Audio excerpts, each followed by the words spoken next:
Buenas tardes, ¿cómo están? Para mí, pues todos son caras nuevas. ¿No nos habíamos visto antes? ¿O sí? No creo, ¿verdad? Pues me da mucho gusto estar por acá. Bienvenidos. Por cierto, hoy es la primera vez que hay una reunión a la 1, ¿no es así? Entonces, la estamos estrenando. Ahí está, perfecto. Perfecto. Nos da mucho gusto estar acá, mi esposa, mis hijas, estuvimos por acá, yo no sé, antes de comenzar la enseñanza te platico rápidamente, estuvimos el día de ayer en el Pal Norte, ¿no?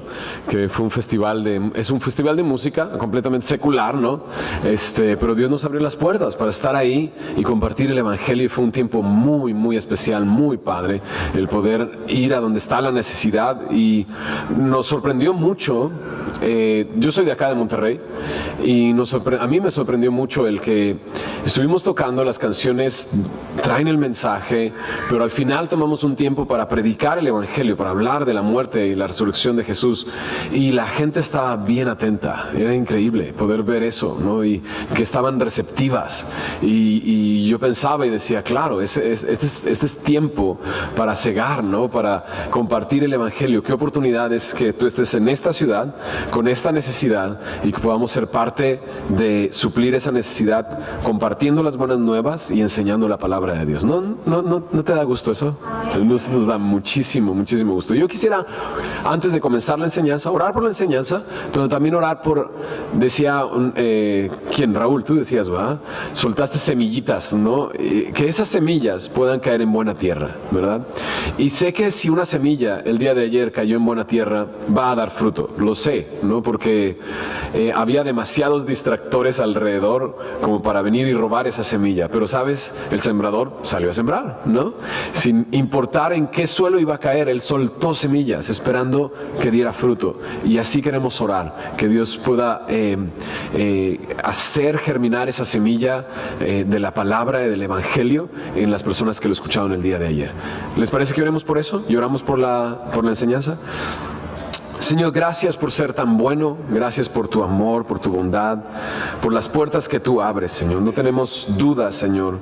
Tú has abierto las puertas, Señor, para predicar el Evangelio en lugares donde normalmente no se predica, Señor. Y, Señor, qué honor es poder ser usados por ti, Señor, para llevar las buenas nuevas, Señor. Y te pedimos que las semillas que soltamos el día de ayer de tu Evangelio puedan dar fruto, Señor, mucho fruto, que puedan caer en buena tierra, Señor, y que podamos ver fruto de esto, Señor. Gracias, Señor, porque tú nos estás llamando a predicar el Evangelio a todas las naciones, a todos los lugares, Señor. Y eso parecía el día de ayer, una nación completamente distinta, Señor, en la que podemos ir y predicar tu palabra, Señor. Te rogamos, Señor, que tú hagas tu obra, Señor, y que sigas abriendo oportunidades, no solamente aquí en Monterrey, sino en muchos lugares, para predicar tu Evangelio, Señor. Y ponemos este tiempo de enseñanza en tus manos, rogándote que tú hagas tu obra, Señor, también a través de ella, Señor. Guíanos y dirígenos durante este tiempo de enseñanza, en el nombre de Jesús. Amén, amén.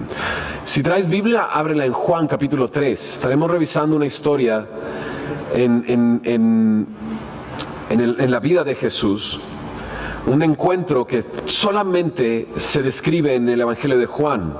Como sabrás, hay evangelios sinópticos que presentan las mismas historias, algunas vistas desde un punto de vista distinto, pero son las mismas historias. Esta historia de Juan 3 solamente la registra Juan. Y es la historia de un hombre llamado Nicodemo y su encuentro con Jesús.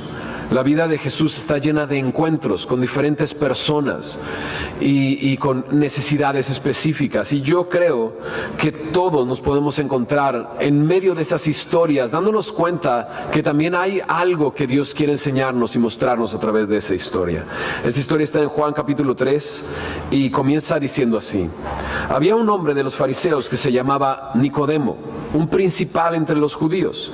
Este vino a Jesús de noche y le dijo: Rabí, sabemos que has venido de Dios como maestro, porque nadie puede hacer estas señales que tú haces si no está Dios con él. Este es un hombre, me dice aquí, uno de los principales de los judíos. alguien que estaba en alguna autoridad o se distinguía de los demás, siendo esto un principal entre los judíos. Pero también más adelante nos daremos cuenta que Nicodemo es maestro de Israel, es una persona que dedicaba su tiempo a enseñar la palabra. Pero el versículo 1 también me dice esto: era un hombre de los fariseos. Y la palabra fariseo es separatista, eso es lo que significa básicamente. Y los fariseos eran una secta dentro de la comunidad judía que se enfocaba mucho en la religión y en lo externo de la religión. Y una y otra vez tenían discusiones con Jesús. Los fariseos venían y lo intentaban hacer caer, pero este hombre se acercó solo, ¿sabes? Y eso es interesante, porque es un encuentro personal con Jesús el que Nicodemo tiene. En otros momentos en que se enfrenta a Jesús, a las críticas o cuestionamientos de los fariseos, venían muchos a enfrentarle y tratarle de hacer caer. Pero yo creo que Nicodemo venía con una pregunta en su corazón. Venía dispuesto a escuchar lo que Jesús va a decir, y al final, cuando Jesús muere, es Nicodemo, uno de estos hombres, junto con José de Arimatea, que bajan el cuerpo de Jesús, lo llevan a un sepulcro nuevo. Yo creo que Nicodemo tuvo, a partir de este momento, un encuentro con Jesús que no terminó. En el versículo 2 me dice que este hombre vino de noche. Algunos consideran que vino de noche quizás para que fuera un encuentro más personal y no durante el día, porque en el día Jesús estaba rodeado de mucha gente por los milagros que ya estaba haciendo y por la enseñanza que estaba dando. Algunos otros dicen vino para que nadie lo viera, no como a escondidas a tener un encuentro con Jesús. Realmente no nos dice una razón, sino solamente nos dice que vino de noche. Y así, al venir a Jesús, lo primero que hace es reconocerlo como maestro, rabí, ¿no? Rabí. Y luego dice algo que él ha observado y que él incluso, dice el versículo, sabe. Dice, sabemos que has venido de Dios como maestro, porque nadie puede hacer estas señales que tú haces si no está Dios con él. Nicodemo ha visto lo que Jesús ha estado haciendo en el Evangelio de Juan. Lo único que se nos describe antes de este capítulo 3 es el milagro que hizo en Caná de Galilea, transformando el agua en vino, y el momento en que Jesús entra al templo y vuelca todas las mesas. Y esas son las dos cosas que me describe aquí, ¿no? En el versículo 23 del capítulo anterior me dice, estando en Jerusalén en la fiesta de la Pascua, muchos creyeron en su nombre viendo las señales que hacía. Y no me describe exactamente qué era lo que hacía Jesús, pero seguramente eran algunos milagros, la enseñanza, como vemos en los evangelios. La gente se sorprendía de la manera en que él enseñaba y así. Pero el verso 24 y 25 del capítulo anterior también me da una clave. Me dice ahí, pero Jesús mismo no se fiaba de ellos porque conocía a todos, no tenía necesidad de que nadie le diese testimonio del hombre, pues él sabía lo que había en el hombre. Entonces, esto me dice claramente que Jesús sabía a qué venía Nicodemo, sabía lo que había en el corazón de Nicodemo, sabía todo acerca de él. Y cuando Nicodemo se acerca, lo reconoce. Tú has venido de Dios, porque nadie puede hacer lo que tú haces si no está Dios con él. Y Jesús dice en el verso 3, le respondió, ¿no? Y dices, bueno, es que generalmente se tiene que hacer una pregunta para que alguien responda algo, ¿no? No nada más se dan respuestas, sino las respuestas es porque hay una pregunta. Y yo considero que Nicodemo venía con una pregunta en su corazón. Pero cuando llega con Jesús y solo con decirle eso, Jesús ya responde la pregunta que Nicodemo tenía en su corazón. Al decir esto, de cierto te digo, que el que no naciere de nuevo no puede ver el reino de Dios. El que no naciere de nuevo no puede ver el reino de Dios. Por deducción encuentro que es muy probable que la pregunta que Nicodemo tenía en su corazón era, ¿cómo puedo ver el reino de los cielos? ¿Cómo puedo ver tu reino, el reino de Dios? ¿No? Entonces, Nicodemo recibe estas palabras de Jesús y le sorprende demasiado, porque Jesús le dice, el que no naciere de nuevo no puede ver el reino de Dios. Por lo tanto, está diciendo que para ver el reino de Dios necesita nacer de nuevo. Y Nicodemo comienza a preguntarse mucho. En el verso 4 dice: ¿cómo puede un hombre nacer siendo viejo? ¿Puede acaso entrar por segunda vez en el vientre de su madre y nacer? ¿No? Entonces Nicodemo, como muchos otros encuentros que Jesús tiene con varias personas,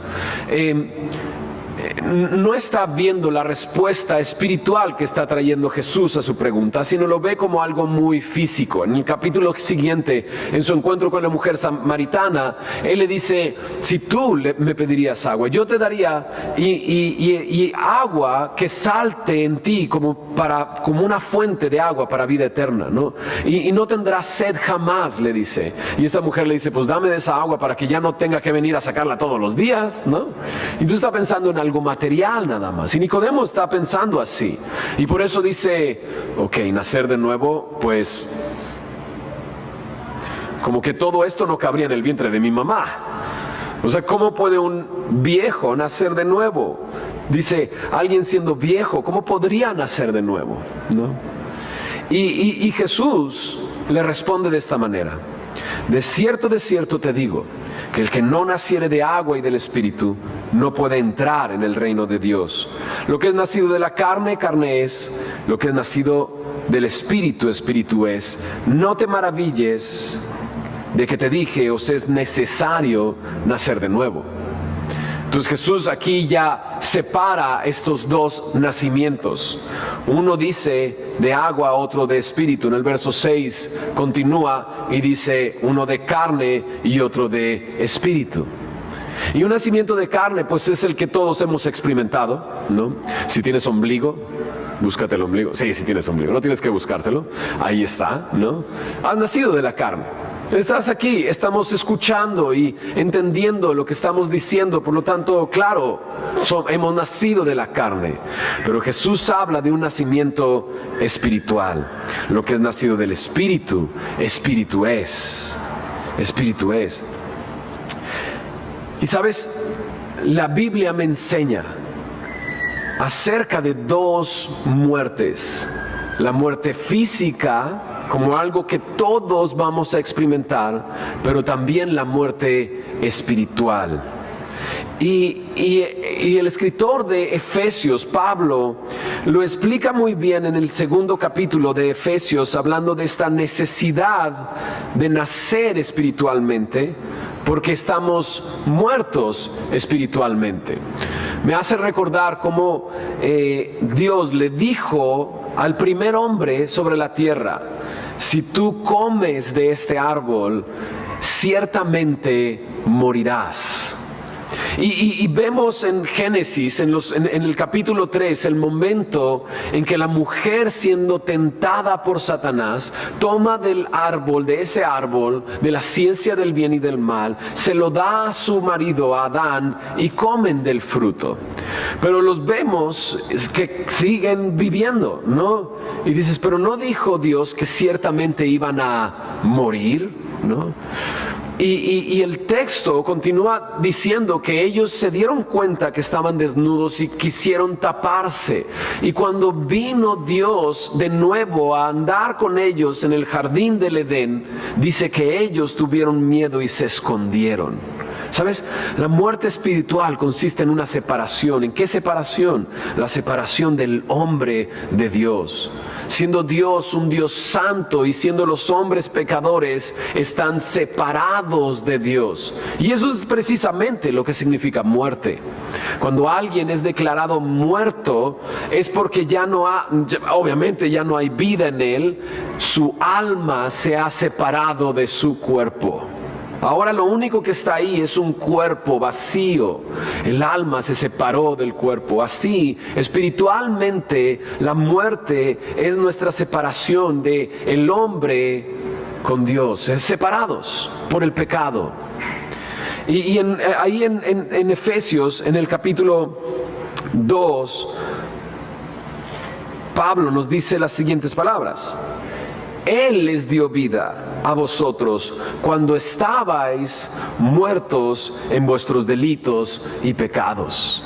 Aquí me dice, estaban muertos en sus delitos y pecados. Y hablando en el pasado de aquellos que ahora tienen vida, les dice: ustedes anduvieron en otro tiempo en estos pecados y delitos, siguiendo la corriente de este mundo, conforme al príncipe de la potestad del aire, el espíritu que ahora opera en los hijos de desobediencia. Dice: entre los cuales también todos nosotros vivimos en otro tiempo, en los deseos de nuestra carne, haciendo la voluntad de la carne y de los pensamientos, y éramos por naturaleza hijos de ira, así, lo mismo que los demás. Y lo que hace Pablo al escribir esto es decir cuál es el pecado que el hombre comete. Ahí me lo dice en el verso 3 claramente: andar en los deseos de nuestra carne, haciendo la voluntad de la carne y de los pensamientos. Para Pablo y para aquellos que escribieron la Biblia les queda muy claro que Dios es el creador del hombre, y siendo el creador del hombre le ha dado un propósito al hombre. Pero cuando el hombre vive para su propia voluntad, vive para la voluntad de su carne y de sus pensamientos, se ha separado de Dios, está muerto. En Romanos, en el capítulo 6, verso 23 me dice: porque la paga del pecado es muerte, mas el regalo de Dios, la dádiva de Dios, es vida eterna en Cristo Jesús. Nicodemo está escuchando esto y le dice Jesús: es necesario nacer de nuevo. Y me está hablando de este nacimiento espiritual. Algunos han dicho esto: aquel que nace una vez muere dos veces, físicamente y espiritualmente. Pero aquel que nace dos veces muere una sola vez, físicamente, nada más. El texto me dice así. Jesús le explica a Nicodemo: es necesario nacer de nuevo. No nada más nacer de nuevo, sino es necesario nacer de nuevo para entrar en el reino de Dios. Esta misma muerte nos ha separado de Dios. En Romanos capítulo 3, verso 23 me lo dice: por cuanto todos pecaron, todos han sido destituidos de la gloria de Dios. Ese es el reino de Dios, la gloria de Dios, la presencia de Dios. Pero por cuanto todos hemos pecado, todos hemos sido destituidos de esa gloria. No podremos ver su gloria porque somos pecadores. La paga del pecado es muerte. Lo que Jesús le está diciendo a Nicodemo es importante para él como para nosotros también. Para nosotros es necesario saber esto. Nacer de nuevo es necesario. Y Jesús continúa diciéndole esto. El versículo 8 me fascina. Dice: el viento sopla de donde quiere, oye su sonido, mas ni sabes de dónde viene ni a dónde va. Así es todo aquel que es nacido del Espíritu, ¿no? Y Jesús utiliza algo tan práctico, el viento. Y le dice: el viento sopla, ¿no?, de donde quiere, no sabes de dónde viene ni a dónde vas, pero oye su sonido. Y así es el viento. El viento no lo puedes ver, lo puedes sentir, pero no lo puedes ver. Y cuando tú dices el viento viene de allá para acá, es porque lo estás viendo golpeando a ciertos objetos y entonces se inclinan hacia allá. Es por eso que puedes saber que viene de allá para acá, por el efecto que tiene sobre las cosas con las que choca. Y Jesús dice: así es todo aquel que es nacido del Espíritu. Aquel que es nacido del Espíritu, aquel que tiene una nueva vida, aquel que ha nacido espiritualmente. No puedes ver qué es lo que lo mueve, pero lo está llevando a tener un efecto en su vida y una vida distinta. La Biblia me dice que el fruto del Espíritu es amor, gozo, paz, paciencia, benignidad, bondad, fe, mansedumbre, templanza. Ese es el fruto del Espíritu. Amor, para empezar, ¿no? Amor. Manifestado de esta manera: paz, paciencia, gozo, benignidad, bondad. Y así es todo aquel que es nacido del Espíritu. ¿Te ha tocado? No sé, a lo mejor te trajo alguien el día de hoy, o a lo mejor alguno de tus familiares es cristiano y dices: pues no sé qué mosco le picó, algo le pasó a este cuate. O sea, antes era así y ahora es así, ¿no? ¿Y qué fue lo que pasó? Nació del Espíritu, ¿no? Nació del Espíritu. Es increíble. Ayer platicaba con un amigo en el Pal Norte. Dios me dio la oportunidad de platicar con varias personas. Y uno de ellos me decía, no, pues es que, o sea, nada más me ven, saben lo que hago, ¿no? Saben a qué me dedico y ya es un referente. Me agarra el brazo y me dice, pastor, pastor, pastor, ¿no? Y yo, ok, ¿no? Y me dice, yo también creo lo que ustedes creen, ¿no? O sea, es que lo mismo, ¿no? Gandhi, ¿quién decía? Bob Marley, Gandhi, Bob Marley, Hendrix. ¿Quién más dijo? No recuerdo, ellos, ¿verdad? Todos hablaban del amor, ¿no? O sea, hablaban de lo mismo, del amor, de eso se trata la vida, de el amor, ¿no?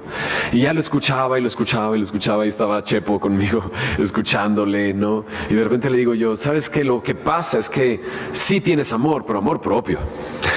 Amor para ti mismo, pero no para los demás. Porque nadie puede amar si no ha conocido a Dios, porque Dios es amor. Aquel que ha nacido de nuevo, entonces puede amar. Y así es. Aquel que es nacido del Espíritu, el fruto del Espíritu es amor. Y comienza a manifestarse a través de eso, paz, gozo, paciencia, ¿no? Y no ves el Espíritu en sus vidas, pero ves el efecto que tiene en sus vidas. Y entonces si preguntas, pues ¿qué mosco le picó? ¿O de cuál fumó? ¿No? Para andar así, amando y siendo paciente. Antes era todo desesperado, ¿no? Tengo amigos que en la Ciudad de México manejaban y el tráfico y la gente metiéndose y todo, y antes de conocer a Cristo se bajaba del carro, pateaba las puertas, golpeaba vidrios, ¿no? Así. Y que ahora que conoce a Cristo, ¿no? Pues bendice a la gente, ¿no? Pásale, ¿tienes prisa? Dale, ¿no? ¿Qué dice ahí? Benignidad, ¿no? Templanza. Porque el efecto del Espíritu en su vida lo ha transformado. ¿Sabes? Aquel que es nacido del Espíritu. No puedes ver lo que lo mueve, pero puedes ver el efecto en su vida. Nicodemo está escuchando todo esto y aún no logra entenderlo. En el verso 9 de Juan 3 me dice, respondió Nicodemo y le dijo, ¿cómo puede hacerse eso? ¿Cómo puede hacerse esto? ¿Cómo puede haber otro nacimiento? Y respondió Jesús diciéndole, ¿eres tú maestro de Israel y no sabes esto? ¿Eres maestro de Israel y no sabes esto? Dice, de cierto te digo, que lo que sabemos hablamos, lo que hemos visto testificamos y no recibís nuestro testimonio. Si os he dicho cosas terrenales y no creéis, ¿cómo creeréis si os dijere las celestiales? Nadie subió al cielo, sino el que descendió del cielo, el Hijo del Hombre que está en el cielo. Y como Moisés levantó la serpiente en el desierto, así es necesario que el Hijo del Hombre sea levantado, para que todo aquel que en él cree no se pierda, mas tenga vida eterna. Nicodemo sigue preguntándose, pero ¿cómo puede hacerse esto? Y Jesús le llama a lo que a él se dedica. Eres maestro de Israel, has enseñado la Biblia, has contado historias de la Biblia y no sabes esto. Y le trae a la memoria una historia que está en Números capítulo 21 del pueblo de Israel. Le dice, como Moisés levantó la serpiente en el desierto, así es necesario que el Hijo del Hombre sea levantado, ¿no? Entonces la historia en Números capítulo 21 es que el pueblo de Israel está en el desierto después de haber sido rescatados por Dios de la esclavitud en Egipto. Y mientras salen, el pueblo es necio, muy necio. Al estudiar Éxodo allá en Semilla, México, nos dimos cuenta que son bien necios y los veíamos y dices, pero qué necio, ¿no? Pero luego veíamos nuestra vida y decíamos, bueno, no, también nosotros somos bien necios, ¿no? ¿Y por qué están esas historias ahí? Porque las necesito yo, que también soy muy necio, ¿no? Y siendo necios, ellos salen del desierto y comienzan a quejarse de nuevo, a hablar en contra de Dios y en contra de Moisés, preguntándose por qué los hizo salir de Egipto para morir en el desierto. Entonces acusaban a Dios, a decirnos, sacaste de la esclavitud para traernos a morir. Y entonces comienzan a decir, no hay pan, no hay agua, nuestra alma tiene fastidio de este pan tan liviano. Y era Dios proveyéndoles pan todos los días, lo que le llama la Biblia el maná, que caía del cielo, ¿no? que se posaba en la superficie de la tierra, y ellos solamente tenían que recogerlo todos los días. Y con ese pan podían hacer diferentes tipos de pan, diferentes preparaciones. Pero de repente los lees y dices, ¿qué les pasa? No hay pan ni agua y nuestra alma tiene fastidio de este pan tan liviano. ¿Cómo? Entonces, ¿sí hay o no hay? Pues sí hay. Pero ellos están hablando en contra de Dios y en contra de Moisés. Y entonces Dios trae una consecuencia a sus vidas. Dice, Jehová envió entre el pueblo serpientes ardientes que mordían al pueblo. Y murió mucho pueblo de Israel. Ardientes me habla de venenosas. Trajo al campamento estas serpientes y mordían a las personas y morían. Y entonces el pueblo se arrepintió y dice, hemos pecado por haber hablado contra Jehová, contra ti. Ruega a Jehová que quite de nosotros estas serpientes. Y Moisés lo hizo. Y entonces Dios le da una instrucción y dice, hazte una serpiente ardiente y ponla sobre una asta. Y cualquiera que fuere mordido y mirare a ella, vivirá. Y Moisés hizo una serpiente de bronce. La puso sobre una asta, y cuando alguna serpiente mordía a alguno, miraba a la serpiente de bronce. ¿Y qué dice? Y vivía, ¿no? Cuando lo mordía la serpiente, ¿cuál era su destino? Morir. Pero mirar a la serpiente de bronce, ¿qué le daba? Vida. Eso es lo que dice. Entonces Jesús, hablando con Nicodemo, le dice, ¿te acuerdas de eso? ¿Te acuerdas del momento en el que esa serpiente de bronce fue levantada? Y solamente con mirar a ella, algunos consideran que esto es una muestra de fe, confiar. Imagínate que una persona era mordida y las demás a su alrededor solamente le decían, mira la serpiente y vas a vivir. Y era solamente poner su confianza en eso. Era fe, creer que lo que Dios había dicho iba a suceder. Me imagino personas muriendo por incredulidad. ¿Cómo crees? Nada más mirando esa serpiente de bronce y ya voy a vivir, no voy a morir. ¿Cómo crees? Tráeme un antídoto, tráeme algo.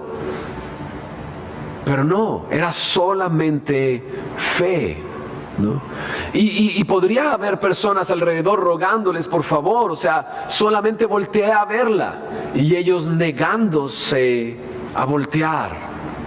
Y Jesús trae a la memoria esta historia y le dice a Nicodemo, así es necesario que el Hijo del Hombre sea levantado. De esa misma manera sea levantado. Y cuando Jesús habla de ser levantado de esta manera, está hablando de la manera en que Jesús iba a morir. Jesús iba a morir en la cruz. Y a través del Nuevo Testamento nos damos cuenta que en la cruz sucedieron cosas increíbles. Una, y sorprendente. En la cruz, dice la palabra de Dios, Dios cargó el pecado de todos nosotros sobre Cristo en el madero. Hubo un momento en que Dios puso el pecado de todo el mundo sobre Él. En 2 de Corintios capítulo 5 verso 21 dice, el que no conoció pecado, por nosotros fue hecho pecado. En un momento. Dice, Él cargó el pecado de todos nosotros. Y entonces el castigo lo recibió Él. La Biblia me dice así, el castigo de nuestra paz fue sobre Él. Así, recibió el castigo, la ira de Dios sobre su propio cuerpo. Y las palabras de Jesús antes de morir me demuestran que Jesús estaba consciente de lo que estaba sucediendo en ese momento. Él dice, consumado es, pagado por completo. Eso es lo que dice Jesús. Y al decir eso está hablando de cómo la deuda fue liquidada, completamente saldada. Ya no se debe absolutamente nada. Y Jesús lo dice consciente, sabiendo que Él ha sido juzgado por el pecado de todo el mundo. Jesús hablando de la cruz, dice en Primera de Pedro, que nosotros somos reconciliados por la sangre de la cruz, la sangre en la cruz. Jesús en la cruz, Él derramó su sangre y ese fue el precio que Él pagó por nuestros pecados para liquidar nuestra deuda. Nicodemo está escuchando todo esto Dice, así como Moisés levantó la serpiente en el desierto, así es necesario que el Hijo del Hombre sea levantado. Y continúa diciendo así, para que todo aquel que en él cree no se pierda, mas tenga vida eterna. Un nuevo nacimiento, una nueva vida, vida eterna. ¿Sabes? Así como esos hombres les mordía la serpiente y ese veneno los llevaba a la muerte, así la Biblia me dice, como lo hemos explicado, que la paga del pecado es muerte. Tenemos un veneno en nosotros que nos está llevando a la muerte. Esa es la realidad. Pero nuestra fe puesta en Jesús, creyendo que Jesús es el Hijo de Dios, que pagó nuestros pecados en la cruz, entonces dice aquí, esa persona que cree no se pierde, mas tiene vida eterna. Jesús continúa diciendo estos dos versículos que son maravillosos. Porque de tal manera amó Dios al mundo, que ha dado a su Hijo unigénito, para que todo aquel que en él cree no se pierda, mas tenga vida eterna. Porque no envió Dios a su Hijo al mundo para condenar al mundo, sino para que el mundo sea salvo por él. Cuando ves esto, como Jesús es levantado, y como Él dice, si crees, todo aquel que en Él cree, no se perderá, sino tendrá vida eterna, sí nos llega a cuestionar, pero ¿por qué lo hizo? Y el verso 16 me trae la respuesta, por amor, porque Dios ama al mundo. Dios ama al mundo. Me encanta esta palabra, amor, porque Él nos ama. Dice aquí que Dios envió a su Hijo por amor, porque ama al mundo. Pero en Efesios capítulo 5, versículo 2 me dice que el Hijo se entregó también así, por amor. En Efesios capítulo 5, verso 2 me dice, andad en amor, como también Cristo nos amó y se entregó a sí mismo por nosotros. Es que no solamente el Padre al enviar a su Hijo nos amó, sino que el Hijo también nos amó y se entregó a sí mismo. Pero también me encanta Gálatas 2:20, porque en Gálatas 2:20 también me habla del amor de Dios. En Gálatas 2:20, hacia el final del versículo me dice, y lo que ahora vivo en la carne, lo vivo en la fe del Hijo de Dios, el cual me amó y se entregó a sí mismo por mí. ¿Pudiste ver cómo de lo general vino hacia lo particular? Dios ama al mundo, lo sé. Jesús nos ama, pero en este versículo dice Pablo, Él me amó. Él me amó. Y sabes, el amor de Dios es personal para cada uno de nosotros. Y te ha mordido una serpiente. Hay un veneno en ti. Nadie puede quitártelo. Nadie puede pagarlo. Ni siquiera nuestras buenas obras podrían equilibrar la balanza. Muchas veces pensamos eso, ¿no? Bueno, sí, he sido malo, pero si me empiezo a portar bien desde ahora, igual la balanza se inclina hacia allá. Y cuando llegue con Jesús, bueno, le digo, pues sí me porté mal, pero hice muchas buenas obras, ¿no? Y sabes, ese no es camino de salvación. En Efesios, en el capítulo 2, en el verso 8 dice, porque por gracia sois salvos por medio de la fe, de creer en Jesús, fe. Y dice, y esto no de vosotros, pues es don de Dios. La gracia y la fe son un regalo de Dios. Y dice, no por obras, para que nadie se gloríe. Entonces Jesús lo dejó muy claro. ¿Quieres ver el reino de Dios? ¿Quieres entrar en el reino de Dios? La única manera es naciendo de nuevo. ¿Y cómo puedo nacer de nuevo? Solamente puede ser por fe. En el cielo no habrá personas que puedan pararse el cuello y decir, yo me porté bien, por eso estoy aquí. Nadie. Porque nadie es salvo por obras. Y me dice aquí, para que nadie se gloríe. Porque la gloria es del Señor. Y Él en su infinito amor nos ha regalado su amor. ¿Cuánto nos ha amado Dios y cómo demostró su amor? En Romanos 5:8 me lo dice. Mas Dios muestra su amor para con nosotros, en que aun siendo pecadores, Cristo murió por nosotros. La muerte del Señor Jesús es la muestra del amor de Dios para cada uno de nosotros. A lo mejor has venido acá y has venido con esa duda. ¿Cómo puedo entrar al cielo? ¿Cómo puedo ver el reino de Dios? Y aquí está la respuesta. Solamente es al nacer de nuevo. Y el nacimiento de nuevo es solamente por fe. Por fe. A veces así lo pensamos. Allá cuando seamos juzgados voy a tener chance de decirle a Dios: hey Señor, échame la mano, ¿no? O sea, sé que me porté mal, pero bueno, pues tú eres todo amor, ¿no? Y acá, ¿no? Me das chance de entrar, ¿no? Pero no es así. Cuando lleguemos al cielo, sí. Dice la palabra de Dios que cuando morimos, todos van hacia el juicio, ¿no? Todos seremos juzgados. Y a veces por este hecho de ser juzgados pensamos, bueno, Dios va a sacar la lista de buenas obras, ¿no?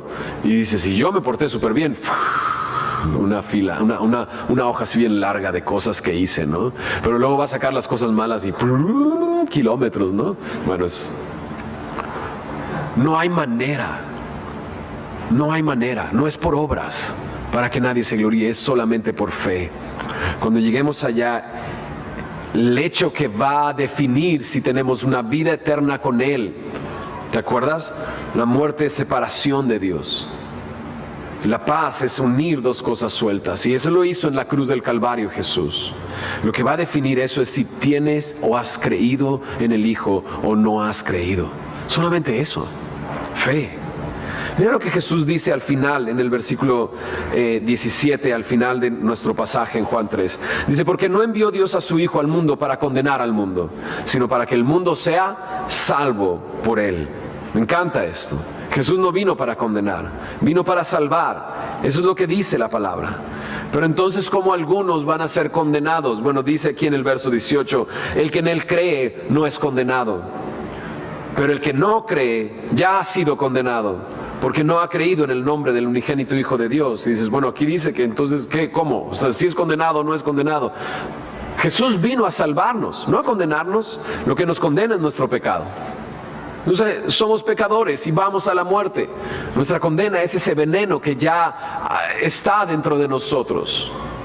Jesús no vino a condenarte, vino a salvarte. Y vivimos en este periodo de gracia, en el tiempo en el que Dios nos llama para creer en Él, para nacer de nuevo, para ver el reino de Dios. Y entonces dice así, esta es la condenación, que la luz vino al mundo y los hombres amaron más las tinieblas que la luz, porque sus obras eran malas. Y esa es la razón. Amamos más las tinieblas que la luz. Jesús es esa luz que vino al mundo. Es Jesús esa luz. Dice Jesús que si tú le sigues, no andarás en tinieblas, sino tendrás la luz de la vida. Pasamos de muerte a vida por nuestra fe en Jesús, por seguirle, por confiar en su obra en la cruz del Calvario. Dice al final el verso 20 y 21, porque todo aquel que hace lo malo aborrece la luz y no viene la luz para que sus obras no sean reprendidas, mas el que practica la verdad viene a la luz para que sean manifiesto que sus obras son hechas en Dios. Si Dios te ha mostrado el día de hoy tu condición, si Dios te ha mostrado, soy un pecador, merezco la muerte, escucha bien, Dios te ama y envió a su Hijo Jesucristo para reconciliarte, para que tuvieras paz con Él, para que vinieras a Él. Y si el día de hoy vienes con la verdad delante de Él, Señor, soy un pecador, necesito de ti. La Biblia me dice que aquel que viene a Jesús, Él no le echa fuera. La Biblia me dice que no hay más sacrificios que hacerse, pero el corazón contrito y humillado, Dios no lo rechaza jamás. Si tú vienes arrepentido a Él y depositas tu fe en Él, tendrás vida eterna. No morirás eternamente, vivirás eternamente con el Señor. Yo quiero orar, pedirle al Señor que estas palabras que hemos compartido el día de hoy puedan llegar al corazón de cada uno de nosotros. Y después de orar, quiero hacer una invitación. ¿Me acompañas a orar? Señor Jesús, gracias por ser tan bueno. Gracias por tu palabra. Gracias porque a través de este encuentro con Nicodemo y cómo se va desarrollando, podemos entender tantas cosas acerca de la realidad, de la eternidad, de la verdad, de quién eres tú, Señor, de lo que has hecho por nosotros, de lo que es necesario para nosotros, Señor, nacer de nuevo. Señor, yo te pido, Señor, que aquellos que ya hemos nacido de nuevo, Señor, que el fruto de tu Espíritu pueda verse en nuestras vidas, Señor. Pero te pido también por aquellos que solo han nacido de la carne y no han nacido del Espíritu. Señor, revélate a sus vidas. Así como dice tu palabra, la gracia y la fe son un regalo tuyo. Señor, regálales fe, dales fe para creer que tú eres el Hijo de Dios, que tú has pagado sus pecados en la cruz, Señor. Señor, Espíritu Santo, convéncenos de pecado, de juicio y de justicia. Revélate a nuestras vidas y guíanos a la verdad.